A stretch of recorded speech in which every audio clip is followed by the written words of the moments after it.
సఖ్యత లేకపోవడం వల్ల, సమాధానం లేకపోవడం వల్ల ఆ రోజు ఏం పోగొట్టుకున్నారో తెలుసా? సమృద్ధిని పోగొట్టుకున్నారు. దేవుడు వారి కోసం ఇచ్చినటువంటి శ్రేష్టమైన ఏదేను తోటను పోగొట్టుకున్నారు. వీళ్ళిద్దరిని చూసిన ఆ దేవుడు భర్తగా తన భార్య తరఫున మాట్లాడుతూ, నేను తప్పు చేశా, నా భార్య తప్పు చేసింది, ఇంటికి యజమానిని నేనే గనుక మా ఇద్దరి తరఫున నేనే తప్పును ఒప్పుకుంటున్నాను, ఆయన నన్ను క్షమిస్తావా? ఖచ్చితంగా దేవుడు క్షమించేవాడు.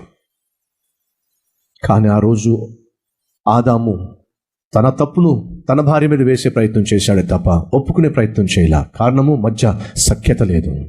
సఖ్యత, సమాధానం లేకుండా ఒకరి మీద ఒకరు నెపములు వేసుకుంటూ ఒకరి మీద ఒకరు నిందించుకుంటున్నప్పుడు దేవుడు ఏం చేశాడంటే, ఇలాంటి వారికి ఇటువంటి సమృద్ధి అవసరం లేదు, బయటకు గెంటి పడేశాడు. అర్థమవుతుందా ఏమైనా? ఇంట్లో సమాధానం లేకపోతే, ఇంట్లో ఒకరి మీద ఒకరు నిందలు వేసుకుంటే, ఒకరిని ఒకరు బ్లేమ్ చేసుకుంటూ ఉంటే ఏం పోగొట్టుకుంటారో తెలుసా? ప్రాముఖ్యంగా ఇంట్లో సంతోషాన్ని పోగొట్టుకుంటారు, దేవుని సన్నిధిని పోగొట్టుకుంటారు, దేవుని సమృద్ధిని పోగొట్టుకుంటారు. మీరు పొందుకోవలసిన దేవుడు దాచిపెట్టిన ఆశీర్వాదాలు పోగొట్టుకుంటారు. ఆ రోజు వాళ్ళు అదే పోగొట్టుకున్నారు. రెక్కాడితే తప్ప డొక్క ఆడనటువంటి దౌర్భాగ్యమైన స్థితికి వారు గెంటివేయబడ్డారు. గచ్చ పొదల మధ్యకు, తుప్ప మొక్కల మధ్యకు వారు గెంటివేయబడ్డారు. ఎక్కడి నుంచి? సమృద్ధి అయినటువంటి ఏదైనా తోటలో నుంచి, సమృద్ధిలో నుంచి వారు బయటకు గెంటివేయబడ్డారు. కారణం తెలుసా? ఒకరికి ఒకరికి మధ్య సఖ్యత, సమాధానం లేనటువంటి స్థితి. అడుగుతున్నాను సహోదరుడా, సహోదరి, ఉందా సమాధానం గృహంలో? ఉందా సఖ్యత గృహంలో?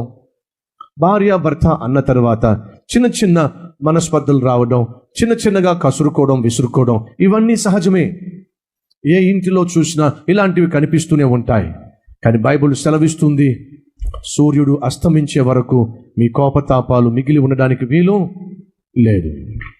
ఏ మనస్పర్ధలున్నా, ఏ తేడాలున్నా, ఏ గిల్లి కజ్జాలున్నా సూర్యుడు అస్తమించే లోపటే సమాధాన పడడం, మరలా నార్మల్గా ఒకరి పట్ల ఒకరు సమాధానము, సంతోషము కలిగి జీవించటం, ఇది ప్రతి ఒక్కరి కుటుంబంలో ప్రతిరోజు కనిపించాల్సిన దృశ్యం.